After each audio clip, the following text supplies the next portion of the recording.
Bienvenido a Hermandad Hispánica. Disfruta de este super vídeo y no olvides suscribirte para no perderte los próximos.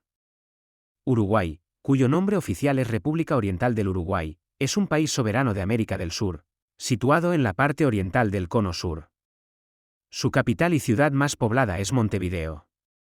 Limita al noreste con Brasil, estado de Río Grande del Sur, al oeste y suroeste con Argentina, provincias de Corrientes, Entre Ríos y Buenos Aires, y la ciudad autónoma de Buenos Aires, separada por el Río de la Plata, y tiene costas en el Océano Atlántico por el sur. Los principales recursos económicos son la agricultura, la forestación y la ganadería.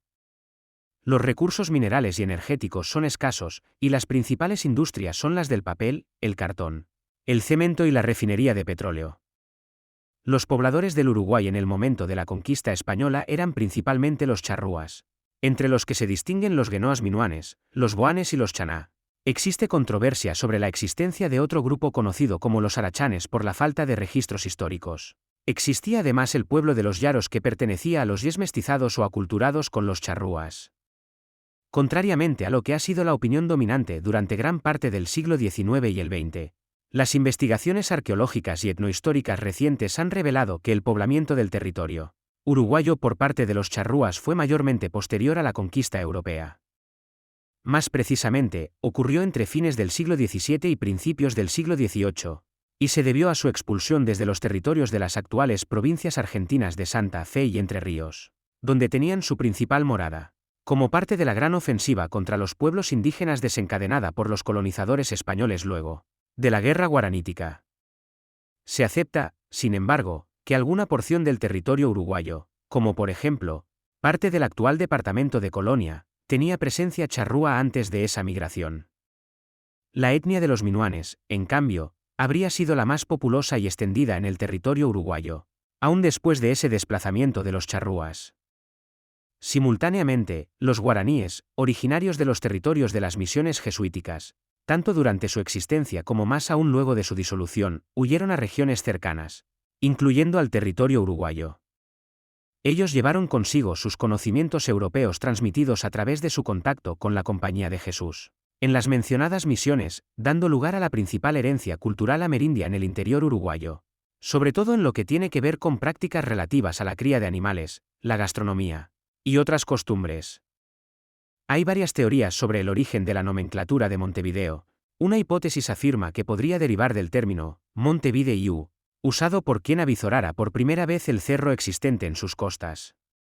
Otro origen ampliamente aceptado sería el del censo territorial en los orígenes, denominándose en su momento a la posición donde se encuentra Montevideo, Montevideo, o Monte Sexto de este a oeste. Por aquel entonces España solo poseía el puerto Montevideo y los actuales departamentos de San José, Flores, Canelones y Maldonado. La gobernación de Montevideo comprendía los territorios que iban desde la boca del arroyo Cufré, en el oeste, hasta el cerro Pan de Azúcar, al este, llegando por el norte desde las nacientes de los ríos San José y río Santa Lucía, siguiendo la línea de la Cuchilla Grande hasta el cerro Ojosmín, que se encuentra en el actual departamento de Flores. En términos de la subdivisión política nacional del presente, corresponde a los actuales departamentos de Montevideo, Canelones y parte de los de San José, Flores, Florida, La Valleja y Maldonado.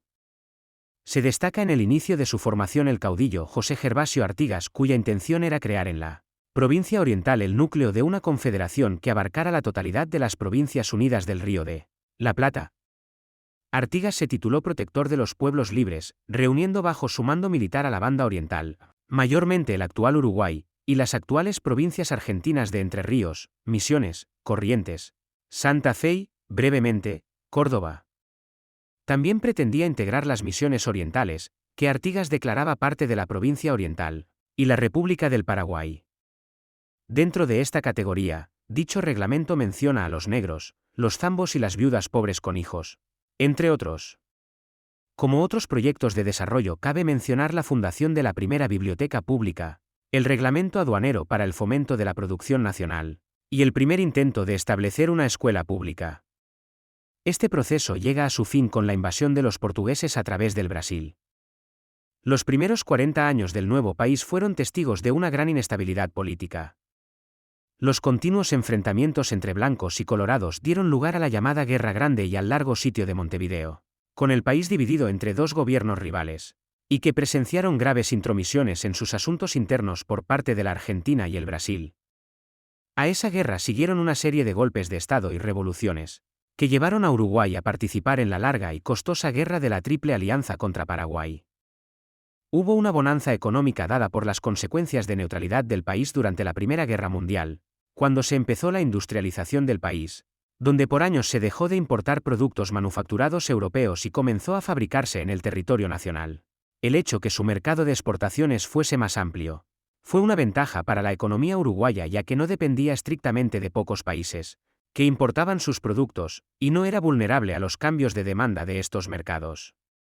La economía uruguaya concentraba todos sus esfuerzos e inversiones en la producción de estos dos productos primarios, que se exportaban con cierto éxito ya que escaseaban en países, sobre todo europeos, que se dedicaban a la producción de productos manufacturados. La ganadería uruguaya adquirió un mayor peso en la economía del país, debido a los adelantos tecnológicos de la época. Se introdujeron nuevos métodos que aumentaron la productividad de los ganados, como el método de la cría, ya que en términos de extensión de tierra, esta era menor respecto a la vecina Argentina, que era uno de los mayores países exportadores de carne también. Las nuevas características de producción conllevaron un cambio radical en las estructuras agrícolas, dejando paso a explotaciones capitalistas orientadas al mercado, y no al simple consumo interno. Pero la organización de la tierra no produjo un desarrollo económico duradero en el país. Los grandes ganaderos estaban sometidos a los intereses de capitalistas extranjeros, ingleses entre muchos, que tuvieron un fuerte control sobre la producción. En el caso particular de Uruguay se habla de un crecimiento extensivo, en el que se aumentó la utilización de tierra y se incorporó más mano de obra sin ocuparse de buscar alternativas a la falta de recursos naturales, como consecuencia de la explotación de la tierra.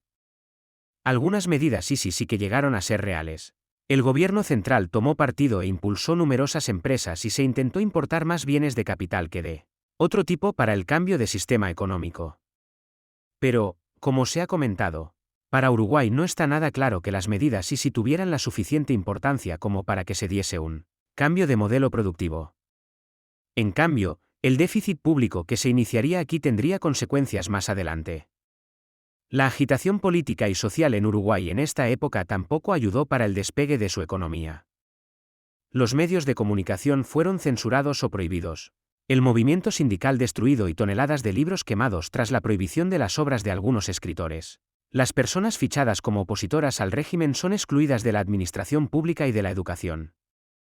Hasta aquí el vídeo de hoy. No olvides suscribirte, darle like, comentar y compartir con tus amigos y familia para que no se pierdan ninguno de nuestros vídeos. Hasta pronto.